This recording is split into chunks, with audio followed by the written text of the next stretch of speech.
네, 오늘은 하느님의 자비에 대한 신심의 세 형태들 중에서 첫 번째로 자비의 예수님의 상본에 대해서 말씀을 드릴까 합니다. 한 자비에 대한 신심의 세 형태들은 네 가지라고 알고 계시죠? 처음 들으시는 분들을 위해서 한 번 더 상기시켜드리면 자비의 예수님의 상본, 그리고 자비 5단 기도, 한자비 5단 기도, 그리고 오후 3시 장가에게 바치는 기도, 오후 3시 기도, 그리고 자비의 축일, 이렇게 네 가지입니다. 예수님께서 왜 이 네 가지 형태의 하나님 자비를 이 땅으로 이끌어 드릴 수 있는, 하나님 자비를 얻을 수 있는 이 방법을, 형태들, 새로운 형태들을 네 가지를 주셨는지에 대해서는 일전에 설명을 다 드렸던 걸로 압니다. 혹시나 잘 모르시거나 한 자비의 신심의 개요 부분으로 돌아가셔서 강의를 들으시고, 그리고 이 부분을 하면서 사실은 선택할 때 약간 망설이는 부분들이 있습니다. 왜 그러냐면 제가 이 영상을, 동영상을 한 자비의 신심에 대한 강의들을 올려놓았었어요. 그런데 이렇게 보니까 잘 안 보는 것 같아요. 잘 안 본다는 말은 여러 가지 의미를 지닐 수가 있습니다. 그런데 하나님 자비의 신심에 대해서 이렇게 꽃가 빼먹듯이, 표현이 좀 그렇습니다만, 요래 이렇게 빼먹으면요 그림이 형성이 안 됩니다. 하나도 허투루 볼 것이 없어요. 그렇기 때문에 자비의 신심의 강의나 또 혹은 묵상 이런 것들은요 모자이크와 같은 거예요. 모자이크 아시죠? 그 작은 조각 하나하나가 전부 다 모여져야만 이것이 무슨 그림인지가 나와요. 이건 제가 제시하는 방법이 아니라 예수님께서 바우사 성령에게 제시하셨던 방법입니다. 바우사 성령께서 하나님의 속성에 대해서 깊이 묵상해 나갈 때에 그 중에서도 하나님을 알려면 가장 큰 속성인 자비에 대해서 끊임없이 묵상하고 관상하라고 말씀을 하셨어요. 그래서 이 태도와, 의탁의 태도와 자비의 태도라고, 이웃에 대한 자비, 이 부분들이 점점 성장해 나간다는 것은 이 모자이크들이 자꾸 맞추어진다는 거예요. 그래서 어떤 그림들이 나오게 되고, 그때야 비로소 우리가 하나님을 알 수 있다, 이렇게 되어집니다. 일단 그래서 예수님께서 우리에게 제시해 주셨던, 가르쳐 주셨던 자비에 대한 신심의 세 형태들 네 가지를 강의를 올려놨습니다만은, 전에도 말씀드렸는지 모르겠습니다. 기억하시는 분은 아실 거예요. 그 강의 중에서 자비 예수님 3본과 그리고 제 기억에는 자비 기도에 대한 부분이 빠져 있어요. 그 강의록이 없어져 버렸습니다. 오후 3시로 기억하는데, 여하튼 이랬거나 저랬거나 그거를 제쳐놓고 다시금 이렇게 요약해서 해줘야 되겠다는 생각이 들어서 말씀을 드리겠습니다. 근데 실질적으로는 이 시간이, 전에도 말씀드렸지만 압축해서 해줄 수밖에 없어요. 좀 더 잘 알아듣도록 이렇게 세세하게 이렇게 말씀을 드릴 수가 없다는 것도 좀 기억을 하셔야 됩니다. 또 언젠가 정말 좋은 시절이라고 표현하면 좀 이상하려나 모르겠지만, 코로나가 잠잠해지고 현실 세계에서 온라인이 아닌 오프라인에서 만나서 비전을 할 수 있다면 좀 더 충분한 부분들을 알아듣도록 또 가르칠 수도 있고 배울 수도 있을 것입니다. 그러니까 우선은 이 부분들을 참조하시고, 혹시나 중복되는 부분들이 있다 하더라도요, 중복되는 부분들은 다시금 강의로 돌아가셔서 자유신심에 대한 강의를 다시 한번 꼼꼼하게 잘 살펴보시기 바랍니다. 횟수로 보면은 거의 한 5, 6년 전에 찍은 거긴 하지만 강의록을 보고 하는 것들이기 때문에 그렇게 크게 차이가 나지는 않을 거예요. 그래서 여러분들이 그 부분들을 참고를 하시면 될 것 같습니다. 우선 그 자비의 예수님의 상본이라고 제목을 적어놨는데, 제가 상본과 성화에 대한 부분들을 한 번 더 다시금 살펴봤습니다.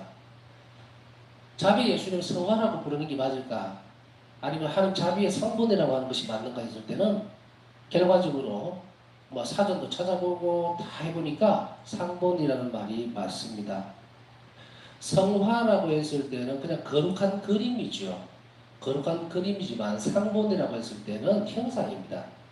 본래의 형상.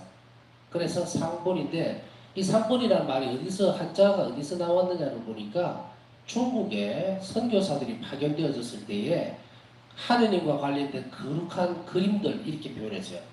다시 하면 예수 성심에 관련된 거, 또 가시고 서신 예수님, 뭐 이런 또 성부님에 대한 것 이런 것들이 이제 그 거룩한 그림이라고 해서 그것을 뭐라고 지칭을 했냐면 상본이라고 지칭을 했어요. 근본적으로 형상을 드러낸다 해서 이 의미를 분명하게 쓴 것은 성화가 아니라 상본이라는 의미를 썼기 때문에 예수님께서도 바사 성녀에게 너가 보고 있는 이대로의 모습을 그리라. 본이죠. 근본. 본인대로 그대로 눈으로 본다가 아니고 근본적인 당신이 드러내 주시던 그대로 원래의 모습 그대로 그려라 했기 때문에 이것을 상본이라고 지칭하는 것이 맞겠습니다. 그래서 저는 자비 예수님의 상본이라고 일괄 통일해서 부를 것입니다. 우선 이제 상본의 기원을 봐야 되겠죠. 어떻게 이 상본이 그려졌는가? 1931년도 2월 27일 날, 22일 날 폴란드 플럭이라는 곳에 있는 수녀원이 있어요. 거기에서 바우사 수녀의 방에서 있었던 환시입니다.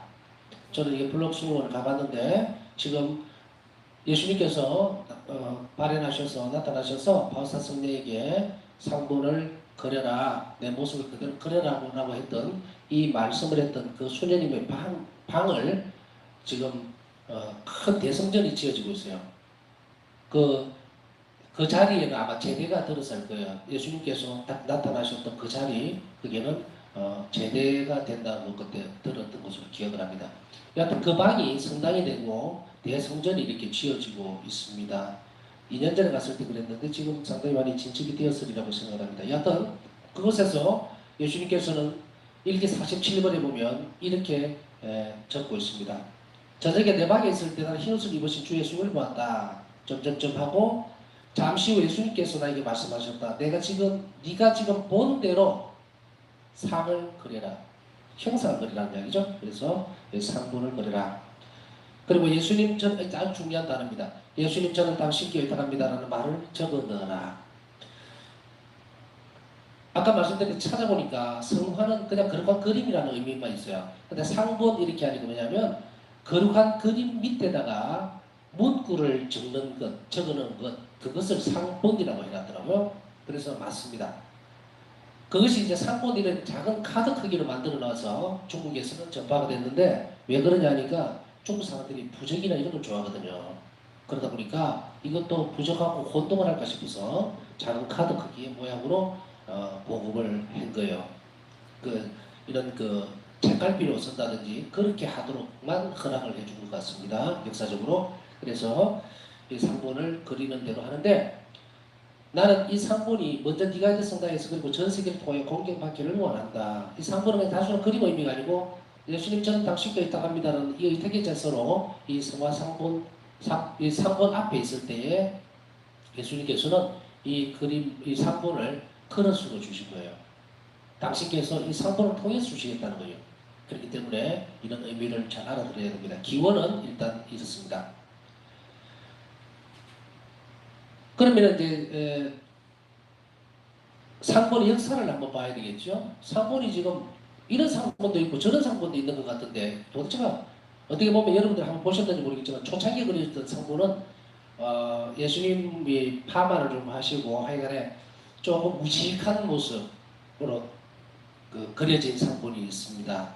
그것을 보고서 우리도 지금 있는 상본하고는 많이 다른데라고 생각이 되어지는데 좀 투박하고 아주 우락부락한 그런 예수님이에요. 그런데 예수님의 모습이 우리도 그렇게 보이는데 바우사 성녀는 어떻겠습니까? 바우사 성녀는 굉장히 슬퍼하고 우셨어요. 그림이 너무 그렇게 나와버려서. 그래서 예수님께서는 그 말씀하시죠. 어떤 누구도 이대로 그릴 수는 없다. 내 얼굴의 아름다움을. 그러니까 하느님 당신 자신 아름다움을 그려낼 수가 없단 말이에요. 그러면서 사실은 이 상본의 가장 큰 의미는 화가의 붓 있죠? 붓의 끝에 있는 것이 아니라 예수님 저는 당신께 의탁합니다는 바로 이 말에 그렇게 예수님은 이렇게 말씀을 하셨고 그래서 이 상본 자체는 가지고 있는 의미는 차츰차츰 살펴보겠습니다. 여튼 상본은 1934년 빌뉴스에 있는 우제니우스 카즈미로스키의 스튜디오에서 하는 자비 이미지가 처음으로 그림으로 이렇게 표현이 됩니다. 이 상본의 위대함은 생체 아름다움이나 붓에 있는 것이 아니라 나의 은총에 있다. 일기 413번이죠. 그리고 1935년 4월 25일에서 28일 빌뉴스에 있는 오스트라바라마 성모성지에서 이 그림이 첫 선을 보이게 됩니다. 처음으로 그려진 상본은 바로 성모성지에서 공적으로 공격을 받게 됩니다. 소포크 신부의 발의로 이 그림 복사본이 2차 세계대전 기간 동안에 배포가 됩니다. 프린트가 돼서 유럽 전역으로 퍼져나가게 돼요. 그 이후에 빌뉴스에 있는 성령의 폴란드 성당에 이 첫 번째 그려지던 상본은 모셔지게 되고 지금까지도 그곳에 모셔져 있습니다. 그 다음에 세계적으로 유명하게 된 그림은 아돌프 하이라가 그린 그림입니다. 이 그림은 라기에버디키에 있는 한 자비 성지에서 볼 수가 있습니다. 이 아돌프 하이라가 그린 그림은 총 3점인데 같은 사람이 그린 거예요. 아돌프 하이라가 1943년도에 아돌프 하이라가 원래 첫 번째 작품은 전쟁 동안에 이제 위협이 있었어요. 위협에서 가족들을 잘 안전하게 지켜주신 데 대해서 감사한 것으로서 그가 봉헌을 했는데 1943년 3월 7일에 축송이 됩니다. 이것이 아돌프 하이라가 그린 첫 번째 그림입니다. 그러나 영구히 제대로 이게 그림을 그리고 나니까요. 너무 큰 거예요. 그래서 이것을 영구적으로 제대 위에 비치를 하려고 그러니까, 모시려고 그러니까 너무 큰 거예요. 그래서 화폭이 너무 커서 일레나 원작 순위에 의해서 작은 그림이 제작이 되는데 마찬가지로 아돌프 하이라가 같은 사람이 그 크기만 좀 줄여서 작게 만들어서 그림을 봉헌을 하게 됩니다. 1944년도 4월 16일 날 요세프 안드레스 신부에서 축성이 되는데 그 그림의 모양은 작은 나무가 있는 벌판을 배경으로 하고 있습니다. 이 지금 현재 있는 그림 잘 보시나 보니 여기에는 벌판이 없죠? 두 번째 그려진 아돌프 하이라에 의해서 그려진 두 번째 상본은 벌판이 있고 나무가 있는 그림으로 제작이 됩니다. 그래서 벌판을 배경으로 된 것이 두 번째고요. 1954년도에 아돌프 하이라는 예수님의 발 아래에 지금 이제 보면 타일 같은 것이 이렇게 그려져 있어요. 타일층으로 된 층을 그리는 어두운 배경의 새로운 그림을 그리게 됩니다. 이 그림은 크라카우의 라기에브니키에 있는 성당에 모셔져 있는 자비로우신 예수님의 상본이 역사적으로 보기에는 공적으로 공개된 것입니다. 이 그림이 공적으로 그림이 공개된 그림이 아니라 하더라도 이 순위의 성당에 걸려진 첫 그림이 아니라 하더라도 이 상본은 활동하는 은총이라는 명성을 얻게 됩니다. 첫 번째의 공적인 그림은 뭐라고 그랬습니까? 가장 먼저 그려졌던 그래서 성령 성당에 모셔져 있는 그것이 공적으로 가장 먼저 모셔진 것이라 하더라도요. 이 네 번째 그려져 있는 이 상본이 아까 말씀드렸듯이 공적으로는 첫 번째 모셔진 것은 아닙니다. 그렇다 하더라도 이 상본은 활동하는 은총이라는 명성을 얻게 되고 그 복사본이 전 세계에 걸쳐 보급되고 있고 현재 지금 라기에버니키의 자비성지에 모셔져 있는 상본은 지금 이 경당에 모셔져 있는 저 상본입니다. 왜 활동하는 은총이라는 애칭이 붙었을까? 저 상본이 2차 세계대전을 거치면서 굉장히 피폐해져 있죠. 유럽이. 그때 당시에 이 자비의 상본이 전 유럽에 전파가 됩니다. 그러면서 상상할 수도 없는 많은 은총들이 이 상본을 통해서 일어나게 돼요. 그래서 교회는 어떻게 생각합니까? 당연히 저 상본에서 많은 기적들이 일어났기 때문에 이것은 하나님께서 인정해 준다 해야 되나요? 하나님이 원하시는 그림이다 해서 이 마지막 네 번째 상본이 지금 현재 자비의 성지에 모셔져 있다는 겁니다. 이 상본으로 인해서 여러 가지 은총들이 많이 보고가 되고 많이 알려져 있습니다만은 일일이 이 시간에 그것을 다 어떻게 설명을 해드릴 방법은 없습니다. 시간상. 자, 기원과 역사에 대해서 알아들으셨죠? 그래서 우리가 보면 왜 상권이 이런 것도 있고 저런 것도 있고 이렇지 그러지만 지금은 세계적으로 유명한 상권은 지금 현재 네 번째로 아돌프 하이라이에서 그려진 자비 예수님의 상권, 저 상권이 성제도 모셔져 있고 저 상권이 이제 활동하는 은총이라는 애칭을 얻으면서 전 세계적으로 그 목사분이 전파가 되게 됩니다. 자, 이제 상권의 의미를 좀 살펴볼 필요가 있습니다. 상권은 우리에게 부활하신 그리스도를 보여줍니다. 아까 말씀을 드렸을 때에 예수님 저는 당시 교회탁합니다라는 그 글귀도 굉장히 중요하지만 그것이 전부는 아닙니다. 왜냐하면 전체적인 상권 전체가 가장 다 중요합니다. 전부 다 그 그림이 의미하는 바가 있기 때문에 상권 자체가 중요하고 그러나 밑에 예수님 저는 당시 의탁합니다라는 그 말은 나중에 살펴보겠지만 하느님 상권 앞에 자비 예수님 상권 앞에서는 인간의 태도에 대해서 이야기를 하는 거예요. 그것을 상기시켜주기 위해서 저 글귀를 넣으라고 하신 겁니다. 이 상권은 알다시피 보면 부활하신 그리스도를 보여줍니다. 왜냐하면 상권에 보면 오상이 그대로 있어요. 양쪽 손에 못자국이 있고요. 양발에 못자국이 선명하게 그려져 있고 그리고 옆구리에 상처도 드러나 있습니다. 그렇기 때문에 이 모습은 어떻게 드러납니까? 부활하신 예수님의 모습입니다. 제자들에게 나타나셨던 예수님의 모습을 보여줍니다. 예수님께서는 당신의 몸에 이 죽음의 흔적을 지니고 계시고 사도들에게 당신이시다라는 표시로 이것을 보여주게 됩니다. 그렇기 때문에 이 상본의 내용은 부활하신 그리스도께서 다락방에서 나타나신 일, 제자들에게 나타나신 일을 의미하고요. 두 번째는 고해 성사를 제정하신 일을 복음으로 읽는 부활 제2주일 자비주일의 전례의 의미와 밀접하게 관련이 되어 있습니다. 고해 성사뿐 아니고 성사와 밀접한 연관을 가지고 있다는 것은 조금 이따가 설명을 해드리겠습니다. 요한복음에 보면 안식일 다음날 저녁 예수님께서 들어오셔서 그들 한가운데 서시며 너희가 평화가 있기를 하고 인사하셨다. 그리고 나서 당신의 손과 옆구리를 보여주셨다. 이렇게 말씀하신 다음 예수님께서는 숨을 내쉬시며 말씀을 계속하셨다. 성령을 받아라. 누구 죄든지 너희가 용서하면 이렇게 쭉 나오는 요한복음 20장 19절에서 20절. 그래서 이 상고는 부활하신 예수님의 모습을 드러냅니다. 또한 이 상고는 예수님의 사랑을 생생하게 증언을 하고 있습니다. 손과 발의 상처 및 두 줄기 빛은 모든 사람들과 각 개인을 위한 이해를 뛰어넘는 예수님의 사랑을 생생하게 증언해 줍니다. 무슨 말인지 이해가실까요? 풀어주면은 십자가를 왜 지셨습니까? 누구를 위해서? 우리를 위해서입니다. 나를 위해서요. 예수님 순환에 대해서 끊임없이 묵상할 때 예수님께서 순환을 당하셨던 모습은 바로 나 자신의 모습, 나 때문에 순환을 당하셨다는 그 사랑의 생생한 증거라고 얘기를 했습니다.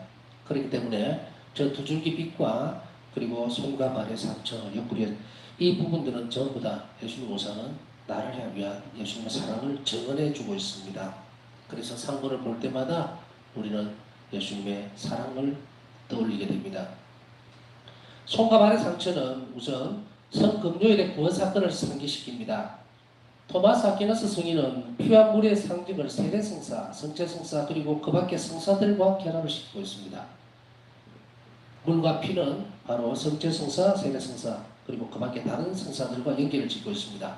이에 대해서 로지키 신부는 요한복음의 빛 안에서 피와 물은 성령의 은혜들을 나타내는데 성령은 예수님 죽음의 결과로 우리에게 주어진 것이다. 이것은 하나님 자비의 이 상본에서 나오는 두 빗줄기와 깊은 의미와 통일하다. 양쪽에 나오는 그 두 가지 빗줄기 이 부분은 설명을 해드리겠습니다. 손과 발의 상처는 성금요일의 구원 사건을 상기시킨다고 얘기를 했습니다. 그렇기 때문에 저 형사의 저 모습 전체는 형태는 그리스도의 구원 사건을 드러내죠.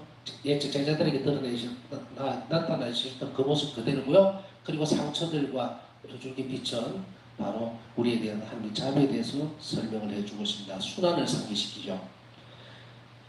자비로신 예수님의 상본은 하나님의 자비의 상본이라고 칭해지기도 한다. 왜냐하면 인간에 대한 하나님의 자비는 그리스도의 순환과 죽음과 부활에서 가장 완전하게 드러나기 때문입니다. 그래서 자비로신 예수님 상본, 하나님 자비의 상본 이렇게 같이 칭해지기도 합니다.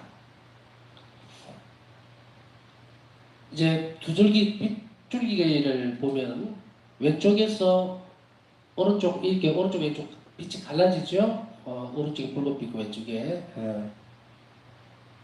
밝은 빛을 옅은 빗줄기라고 얘기해요. 근데 저 그림 상으로 잘 드러나는지 모르겠어요. 하얀빛 아닙니다. 옅은 빗줄기예요. 붉은 빗줄기는 예수님의 심장이 뚫렸을 때에 물과 피가 흘러나왔던 것을 나타냅니다. 그래서 붉은 빗줄기는 영혼의 상징인 피를 이야기하고요. 그리고 옅은 빗줄기는 영혼을 의롭게 하는 물을 상징합니다. 성사들을 상징하는 거죠. 옅은 빗줄기는 영혼을 의롭게 하는 물을 나타내고요. 이 붉은 빗줄기는 영혼의 생명인 피를 나타냅니다. 이 두 빗줄기는 십자가에서 창에 찔렸을 때, 내 심장이 열렸을 때 깊은 자비에서 흘러나온 것이라고 일기 299번에서는 얘기를 하고 있습니다. 그래서 붉은 빗줄기는 영혼의 생명인 피를 상징하고, 그리고 옅은 빗줄기는 영혼을 의롭게 만드는, 우리가 세례성사 때 물로 씻죠. 그 속죄 의미로 물을 씻는 것을 깨끗하게 한다는 거죠. 그래서 속죄 의미를 담고 있죠. 영혼을 의롭게 하는 물을 나타냅니다. 자, 이거는 예수님께서 우리에게 드러내 주시는 모습이고, 근데 우리 응답이 인간편에서 보면은 이 상고를 대할 때 어떻게 해야 되는가? 예수님 저는 당신께 의탁합니다라는 말은 예수님의 신적 사랑에 우리가 드릴 수 있는 가장 훌륭한 응답입니다. 의탁이라고 하는 것은 우리 사랑의 절정이에요. 우리가 예수님을 사랑하고 증거할 수 있는 부분들이 바로 의탁하는 태도라고 어제 말씀을 드렸습니다. 다르게 즉 이 시집의 핵심인 의탁의 태도를 나타냅니다. 우리의 응답은 의탁의 태도로 드러나고요. 상권 전체가 드러내는 저 모습들은 나를 위한 하나님의 하는 자비를 그대로 드러내주고 있습니다. 그래서 다시 한번 더 복습해보면 그리스도의 순환, 그것을 어디에 결부시킵니까? 성사와 연결되어 있고, 첫 번째로는 그 다음에 또 한 가지는 뭡니까? 다락방에 나타나셨던 예수님의 부활 사건을 상기시킵니다. 그래서 이 오상과 그리고 빗줄기들은 성사성하고 그리스도의 순환, 그 두 개 합치면 뭡니까? 나를 사랑하기 위해서, 또 나를 사랑했기 때문에 앞으로 더 많은 사랑을 주시기 위해서 예수님은 이 자비로운 모습을 우리에게 남겨두셨다. 그것을 바라보는 우리의 태도는 바로 핵심은 예수님 저는 당신께 의탁합니다는 그 그릇을 가지고 이곳에 와야 합니다. 역할, 예수님께서 보시면, 예수님께서 우리를 보실 때에 예수님께서는 은총을 베푸시기 위한 도구로서, 다시 이야기하면 사람들에게 자비의 샘에서 나오는 은총을 끌어당기기 위한 그릇으로서 이 상고를 우리에게 주신 거예요. 그래서 상고를 모신다는 것은 뭡니까? 그 그릇을 이야기합니다. 그 상고를 통해서 나에게 주어지는데 그것을 받기 위해서는 무엇이 필요합니까? 예수님 저는 당신께 의탁합니다라는 것이 있어야 돼요. 그래서 바로 은총을 끌어당기기 위한 그릇으로서 바로 이것을 상고를 우리에게 주신 겁니다. 그릇을 주셨으니까 나는 받아야 될 거 아니에요? 은총을 받아들여야죠. 그것이 바로 의탁하는 태도라는 이 말입니다. 327번에 보면 일기, 나는 사람들에게 그릇을 하나 주는데 그들은 이 그릇을 가지고 자비의 생명 은총을 기르는 것이다. 그것은 바로 예수님 저는 당신께 의탁합니다라는 말이 쓰여진 이 상본이다. 그래서 상본을 꼭 모셔야 한다는 이야기입니다. 일기 570에 보면요, 이 상본으로 나는 영혼들에게 많은 은총을 베풀 것이다. 상본을 통해서 주시겠다는 거죠. 그래서 시심의 한 형태라는 이야기입니다. 그러므로 모든 영혼이 이 상본 앞에 나오도록 하여라. 나오도록 하여라. 이거 모시라 이 말이에요. 그만큼 중요한 겁니다. 자, 우리 편에서 보죠. 이제 예수님은 이 상본을 우리에게 주심으로써 이 그릇을 주셨고, 우리는 어떻게 해야 될 것이냐. 예수님께서 요구하시는 바인 의탁과 자비를 우리에게 상기시키는 표지가 됩니다. 그래서 상본 앞에 갈 때마다 의탁합니다. 저것을 상기시켜주는 표지가 되죠. 우리에게는. 일기 742번에 보면요, 이 상본은 내 자비의 요구를 상기시킬 것이다. 가장 강한 믿음도 행동이 다르지 않으면 아무 소용이 없게 됩니다. 이 상본은 자비의 요구를 상기시킬 것이다. 자비 요구가 뭡니까? 의탁하는 태도죠. 어떤 방법으로든 자비를 실천하지 않는 사람은 심판날에 나의 자비를 얻지 못할 것이다. 일기 1317번. 그리고 마태복음 5장 7절에 보면 자비를 베푸는 사람은 행복하다. 그들은 자비를 입을 것이다.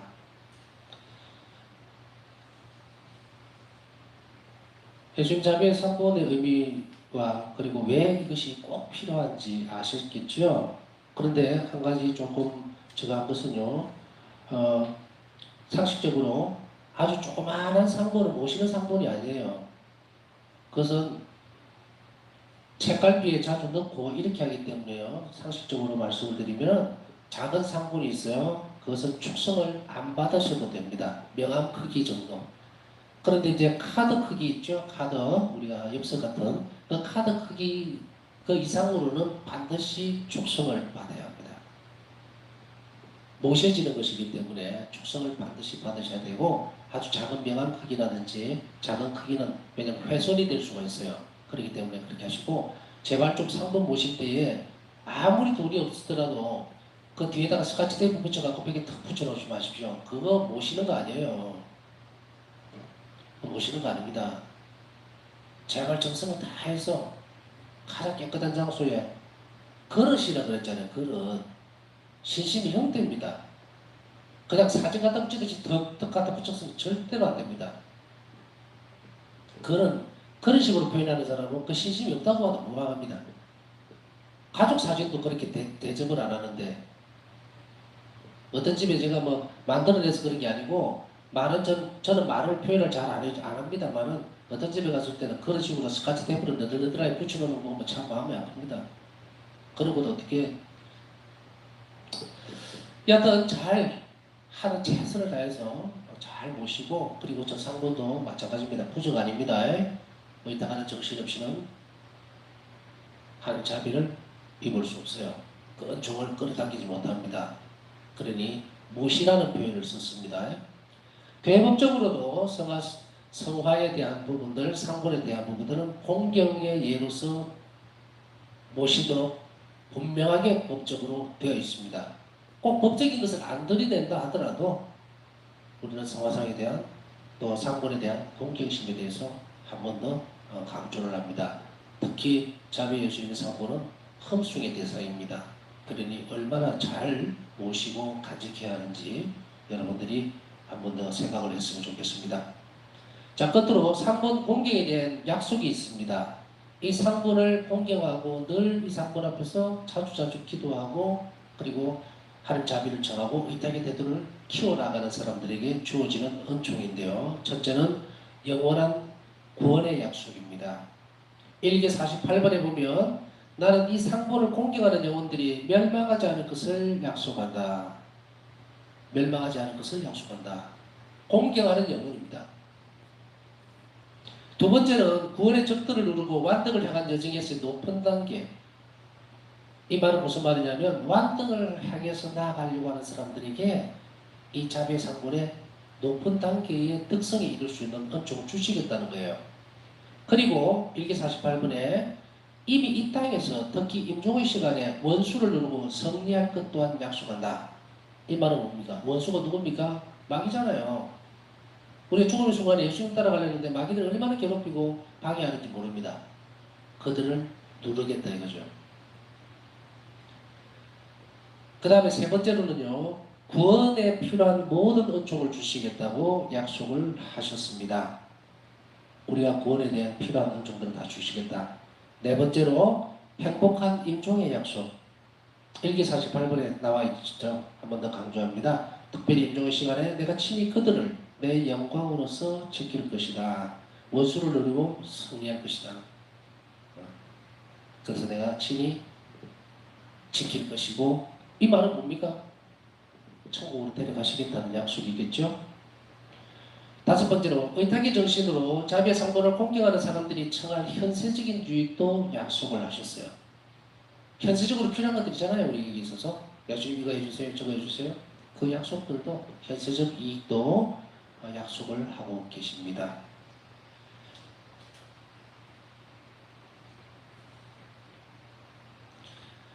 자, 끝으로 결론적으로 이 상본에 대한 이야기를 하면서 이런 말씀을 드리고 싶습니다. 이 상본 앞에서 바치는 신뢰 참기도는 자비의 행위를 하루에 최소한 한 가지 이상 실천하라는 예수님의 요구를 수행하였는가? 라는 양심 성찰과 병행되기를 예수님께서는 바라고 요구하신다. 로지키 신부는 이렇게 말하고 있죠. 무슨 말이냐면 이 상본 앞에서 바치는 신뢰 참기도는 자비 행위를 내가 하루에 말이나 행동이나 기도로서 이 세 가지 말씀드렸죠. 그 중에 한 가지라도 최소한 수행하였는가 실천하였는가라는 양심성찰과 병행되기를 예수님께서는 바라신다. 이것을 양심성찰하고 그 다음에 신뢰찬 기도를 바칠 수 있어 바쳐야 한다라고 예수님께서는 요구하신다는 이 말입니다. 핵심적인 부분들은 다 말씀을 드렸고요. 좀 빠르게 말을 하다 보면 약간 이해가 안 되는 부분들도 있을 수 있겠지만 그러나 뭐 드리고 싶은 말씀은 대충 압축을 시켜서 다 말씀을 드렸습니다. 그러니 우리가 상도를 보면서 얼마나 소중하게 생각해야 되는지 글자가 두 개가 이렇게 딱 나오죠. 상권 전체로 보면은 예수님께서 우리에게 요구하시는 것 드러내는 것으로 이해를 하시면 되고 그 상권 그 자체에서 오삭이라든지 붉은빛과 옅은빛 그 다음에 우리가 드러내는 이 상권에서 우리가 드러내야 되는 신뢰찬 기도는 뭡니까? 예수님처럼 당신과 있다갑니다라는 저 문구 저 글이 우리가 우리 자신의 태도를 하나님께 드러낸다 이렇게 보시면 되겠습니다. 자 오늘은 여기까지 하고요. 자비 상권 잘 보시고 공경하는 그런 신앙적인 태도, 자비 신심의 태도들을 열심히 잘 수행해 가시기 바랍니다. 오늘 우리에게 이런 시간을 마련해 주신 하나님께 감사드리면서 자비 상권에 대한 공경심 또 하나님께 대한 흠숭의 태도들을 더 깊이 할 수 있도록 필요한 은총을 함께 청하는 시간 가졌으면 좋겠습니다.